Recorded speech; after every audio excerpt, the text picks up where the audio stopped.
Hello everybody and welcome to Ocean Life Dresser Part 4. In this shortened version of my video, I will be completing my wave and starting to get my octopus in there.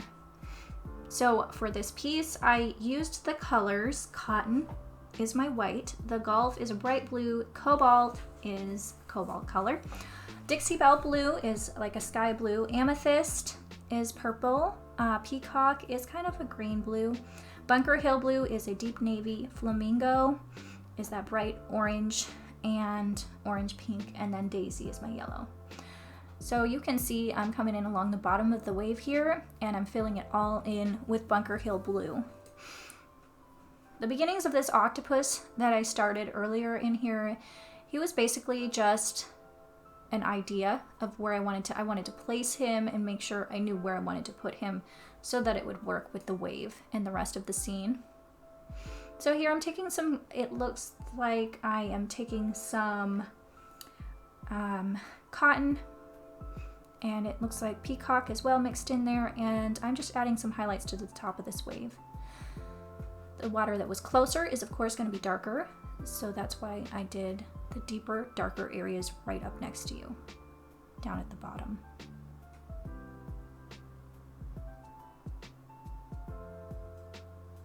If you ever see me use my spray bottle, it's just water. It's just to keep the paint wet and moving. Now I'm coming along the inside of the wave and adding more cotton in there and a little bit of flamingo. And that is where my sun is really just bouncing off the water right there. So that is going to be the most reflected area, so I wanted to get that in there first.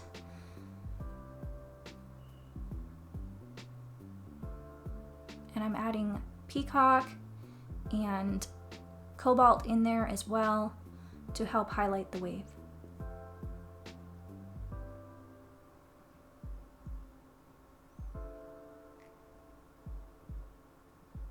I tend to go back and forth a lot between my lights and my darks.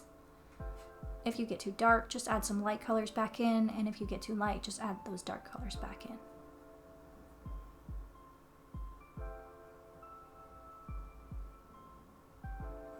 And I tend to make my highlights all in the direction that the water would be pulled up the wave, so kind of curve it up and around the wave. I'm still using cotton and Bunker Hill Blue and peacock in here.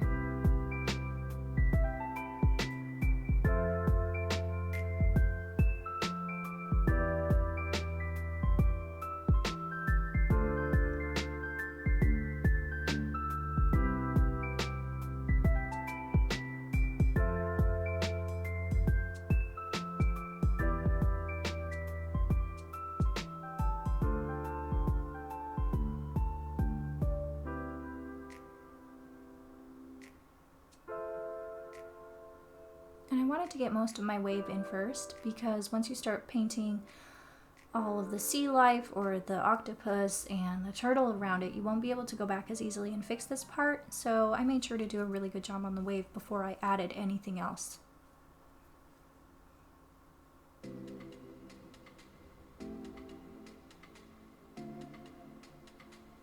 Now here I kind of dragged the paint a little bit more than just adding lines over the top. I just wanted slight highlights in here so it looks deeper and darker on the bottom where the light is not hitting it. So I just sort of like blended and dragged that paint right down into the bottom.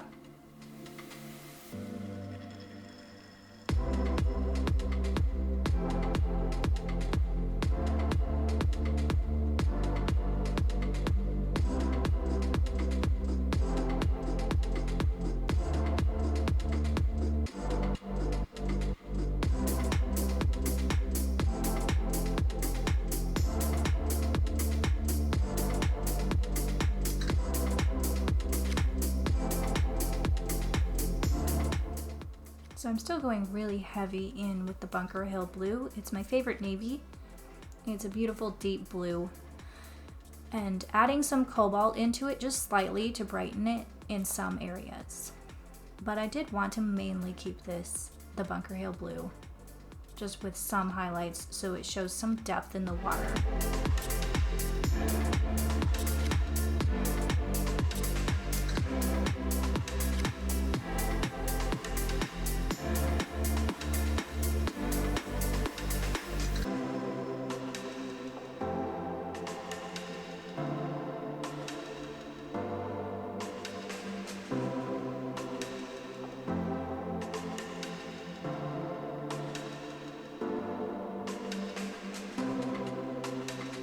And now for that octopus. My main color was Flamingo. I did mix it with a little bit of cotton for the octopus. And I'm going right in, back over what I had painted previously. I did wait for it to dry, so this is a separate video.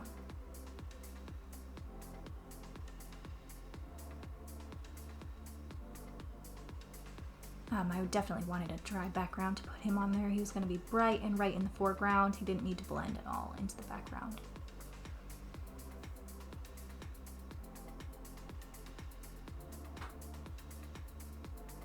And you can see I'm moving a little bit slower on him here. I moved a little bit slower just to make sure I knew exactly what I wanted with him. And that I wouldn't have to go back and paint in that foreground too much. You know, I go along the edges and kind of perfect them and make them stand out. But I didn't have to go back and paint over any large parts of him. I also wanted him to be very fluid and curvy. And sort of be almost a reflection of the wave, but like the opposite, curling around the bottom of the dresser instead of the top.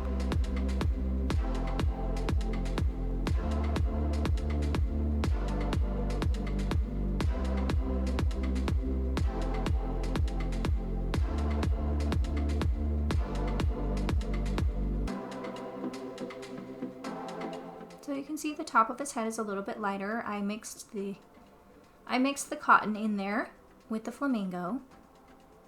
And that's because that's of course where the light would be hitting him. And then the deeper parts are in the bottom where the shadows hit.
So you can see that I did change his shape from the original drawing that I had put on here. And I always knew with the original, it was really just placement where he was going to be. So I knew how to shape my wave around him. But for this, you go in more perfect and you make it exactly what you want.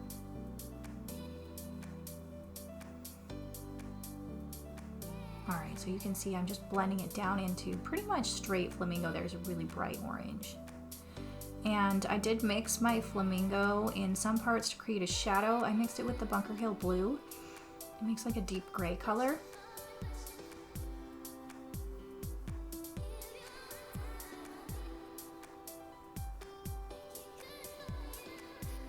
And that's right there, that gray color is the shadow, and that's where I just mixed the flamingo with a little bit of Bunker Hill Blue.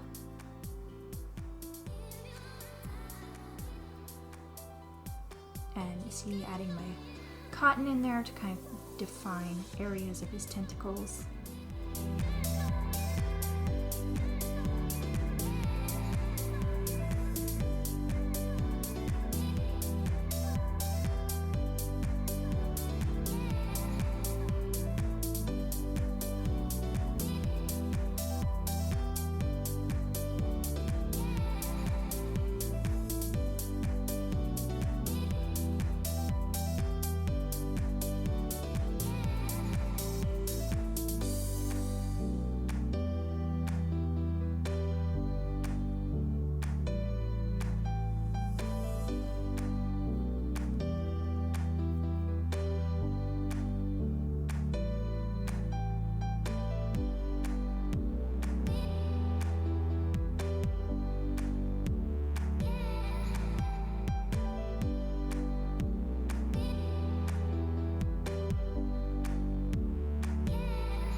Still just using that Bunker Hill Blue in the mix back there to, you can see, just adding a hint of it in underneath his one tentacle there. It made it look like the tentacle was facing down. It gave it a little bit of a shadow, and those other ones underneath are starting to take shape.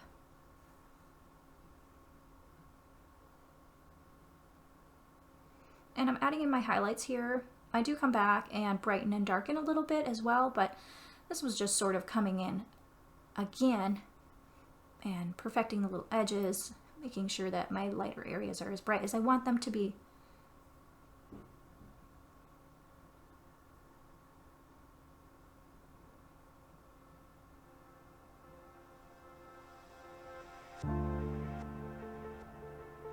I will come back in usually with a tiny brush and just get all those little tiny areas really perfected.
Okay, so we're coming to the end of the video here. I'm just finishing up some highlights and some shadowed areas.